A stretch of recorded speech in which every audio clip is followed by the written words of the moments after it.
Okay, welcome back sa tutorial ko. Ang tutorial naman na to is about how to handle branches at saka kung paano i-handle ang detached head state. Okay, nakita nyo naman yung branch last tutorial, di ba? Git branch. Nililista lahat ng branches. Git status, yung status ng git mo. Nasa branch master ka. Sa git branch din, pinapakita rin kung nasaan ka. Ayun, no? Master branch. Pag nagigit init ka, kusa ng ginagawa ng git ang master branch. Yan ang default branch mo as well as the main the main branch. Oo. Ngayon, ano ba'y branch? What is a branch? Mamaya na yon. Turo ko muna sa inyo kung paano gumawa ng branch. So right now, pag nililista natin yung git branch, master branch pa lang yung nagpapakita. Pag gumawa tayong bagong branch, ito yung git branch. Diba? Ito yung command para malista. Ito naman yung command para magdagdag ng branch. Git branch, tapos yung pangalan ng branch. Kuwari, alter universe. Tapos git branch ulit para malista lahat ng branches. May alter universe na. Ngayon, gumawa ulit tayo ng branch. Ble. Git branch. Nagkamali ka. Hindi mo naman talaga gustong gawin yung ble branch. Kaya, ito yung command na gagawin mo. Git branch dash d dash delete. Ble. O, kung ayaw pumayag ng git para na i-delete yung branch mo, gawin mo lang dash d. Big delete. Pero na-delete naman na, so okay na. Git branch. Ito na yung mga branches mo. Ngayon, pag gumagawa ka ng branch, habang nasa master ka, yung commit history mo, yung saved history, matatransfer din dito sa history ng branch na ito, alter universe. So tingnan nyo, natatandaan nyo naman, di ba? Pag nag-check out tayo, ginamit natin tong command na to para makaalis doon sa detached head state, para makabit uli yung ulo natin. Okay? Ngayon, gagamitin naman natin to para lumipat ng branch. Ganun naman din ginawa noon nung naka-detach head tayo, lumipat din tayo ng branch sa master naman. Pero ngayon, kailangan natin lumipat sa alternate universe, sa alter universe. Switched to branch alter universe. Ang current branch natin ay nasa alter universe tayo.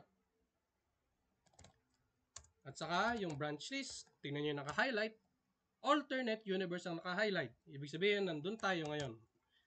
Tatandaan nyo sinabi ko?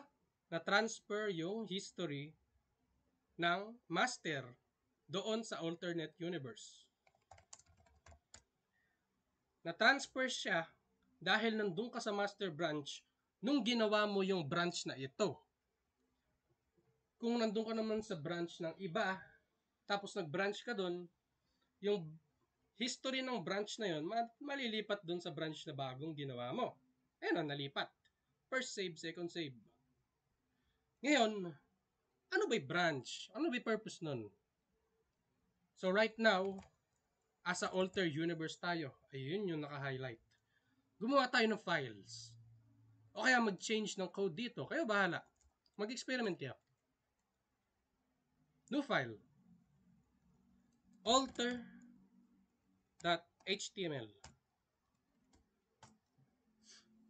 H1 alternate universe created. Ngayon, kailangan natin tong i-save.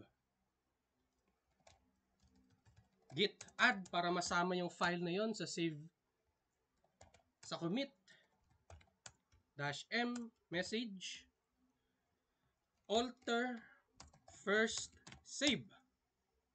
Okay, na-save na natin ang changes. dito sa branch na ito, sa alternate universe. Pero hindi siya na-save dun sa master branch. Ayun o, nawawala. At saka, wala na rin yung alter.html. Ganon ang branches. Bawat branch may sariling history ng save nyo or commit. Commit history yung tawag dito. Ngayon, balik tayo ron sa alter universe. Ayan o. Dahil lumipat kayo ng branch dun sa alternate universe, nakikita mo nyo rin yung commit history or save history ng alter universe. Tapos, nandito na ulit yung alter.html dahil nandito kayo sa branch na yon. Ngayon, balik ulit tayo ron. Ay, hindi pala. Gumagawa ka ng branch kung ayaw mo maapektuhan yung main branch. Kung gusto mong gumawa ng mga experiments dun sa project mo, pero ayaw mo maapektuhan yung tunay na files mo. Kaya gumawa ka ng branch. Ginawa mo ng branch yung master branch mo dahil nandun yung lahat ng files mo. Dahil gumawa ka ng branch dun sa master, na-transfer din dun yung mga save history mo, yung mga files, lahat na-transfer dun sa bagong branch. Tapos, ayun, na-transfer dito. Meron ka na ngayong separate history. Kung gusto mong mag-experiment at kung ano-ano, diyan ka gagawa. Pero hindi maapektuhan yung project mo talaga. Naapektuhan lang yung alternate universe ng project mo. Pero paano pag successful na experiment mo? Wala nang errors, wala nang bugs. Gusto mo nang isama ron sa master branch, sa main branch, sa tunay na files mo. I-check, babalik ulit tayo ron sa master branch. Tignan natin yung git status. Nasa branch master tayo. Tignan natin yung branch list. Nasa master. Okay. Ngayon, ito yung gagamitin mo para masama yung changes dun sa alternate universe into sa default mo. Git merge tapos yung pangalan ng branch. Alter universe. Saan mina-merge tong alter universe? Sa master branch mo. Dahil ayun yung current branch mo eh. Tingnan nyo. Git branch. Ayun o, nasa master branch ka. Git merge alter universe doon sa master. Ngayon, nasa master tayo, di ba? Hindi nyo nakikita yung commit, yung history ng alter universe na ginawa mo rito. Hindi nyo nakikita yung mga ginawa mo doon. Wala rito. Sama natin. Ayun na siya. Wala tayo ron sa alternate universe, ha? Tignan nyo yung status. Nasa master tayo. Tignan nyo yung branch. Nasa master tayo. Na-merge na natin ang changes doon sa alternate universe doon sa tunay na universe. Ayun ang purpose ng branches. Ngayon, paano i-handle pag nakadetach ang ulo mo? Pag hindi nakakabit.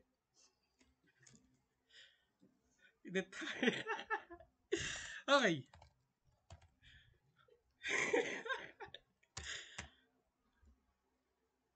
Alam nyo naman na lumipat. Alam nyo naman na mag-time travel, di ba?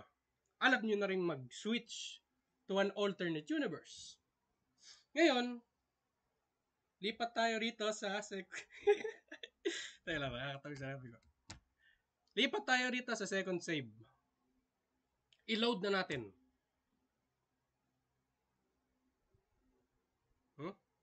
Teka lang. Git checkout. Git checkout. Ayan.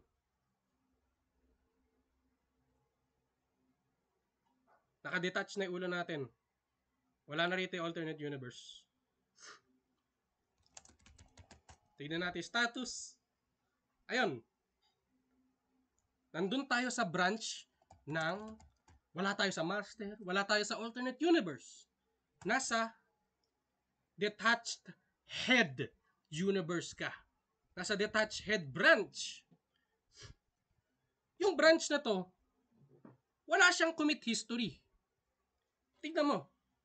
Pag gumawa ka ng save dito, past.html,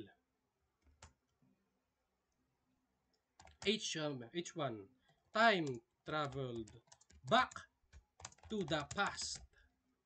Okay na yan. Ngayon, pag in-add natin to, na-add na. Tapos pag nag-commit tayo, tignan nyo yung mangyayari. Save in the past. Wala. Normally, may nagpapakita rito, di ba? Dahil nakadetach yung head mo, hindi na save. Pero, naka-record pa rin. Nakalista pa rin. Paano lang natin ma-save? Paano? Para ma-save yung mga ginawa mo in the past, kailangan mo uling mag-checkout. Pero hindi sa master branch, ha? Hindi rin dun sa alternate universe. Hindi. Gagawa ka ng bagong branch. Pero hindi git branch tapos pangalan. No. Git checkout -b. Nag-checkout ka na, tapos gumagawa ka pa ng bagong branch. Git checkout -b, tapos yung pangalan ng bagong branch. Git checkout branch past universe. Nakikita niyo yan? Na-save na lahat ng changes mo. Ayos ano? Ngayon, nasan tayo? Nasa past universe tayo. At nasan yung branch natin? Ganun din, past universe. Tapos, pag chinek-out natin yung master, wala yung save in the past, pero andun yung alter first save. Pero pag chinek-out na naman natin yung past universe, wala naman yung alternate save, pero nandun naman yung save in the past. Ayun o. Wala. Nawala yung alter. Tapos, kung gusto mo na maisama yung changes mo in the past doon sa main branch mo, ganoon lang din. Balik ka lang ulit sa master. Of course, hindi ka lang limited sa pag-merge sa master, ha? Kung gusto mo, i-merge mo yung ginawa mo in the past doon sa alternate universe. Pwede yun. Dito ka lang mag-merge. Git merge. Tapos, yung pangalan ng branch. Pero gusto kong i-merge yung past branch doon sa main branch. Kaya mag-check out tayo sa master. Dahil doon natin gustong i-merge. Git merge past universe. Nakikita nyo yan? Andito yung alternate. Dahil merge natin. Ngayon, i-merge na natin yung past. May ipaprompt sa inyong bagong file. Ito, again, ay yung title ng commit. Gumawa ng extra space. Dito na yung mga description sa line 3 at saka iba pa. Description. Pero gusto ko lang gawin is ito. Yung title. Okay. Save na natin. Wala dyan yung ano, ha? Okay. Save na. Nakikita niyo yan? Astigan nyo. Dito tayo nagsimula. Tas dito natin pinasok. Hindi tayo nagsimula rito, kaya hindi nasama doon sa past. Gets nyo? Tingnan nyo. Andito na. Ito na siya. Wala tayo rin sa past branch, ha? Tingnan nyo current branch. Nasa master branch tayo. Tingnan nyo yung status para sigurado. On branch master. Na-merge na lahat ng ginawa mo in the past. Na-merge na lahat ng ginawa mo in the alternate universe. Oh, andito sila. Nice! Siyempre, kung gusto mo rin gumawa ng branch, uli, yan, bagong branch, di ba? Pero hindi ka naman ding limited. Yan o, git checkout dash b. Hindi ka lang limited dun sa ano, ha? Pag naka-detach head ka. Pwede mo rin gawin tong command na to kahit naka-normal ka. Naka-normal. Git checkout, pare, Yahoo. Ayun o, nag-switch tayo sa new branch, Yahoo. Tingnan natin current branch.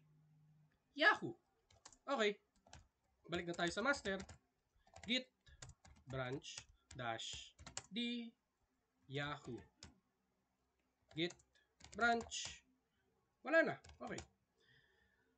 Yun lang. Okay na kayo.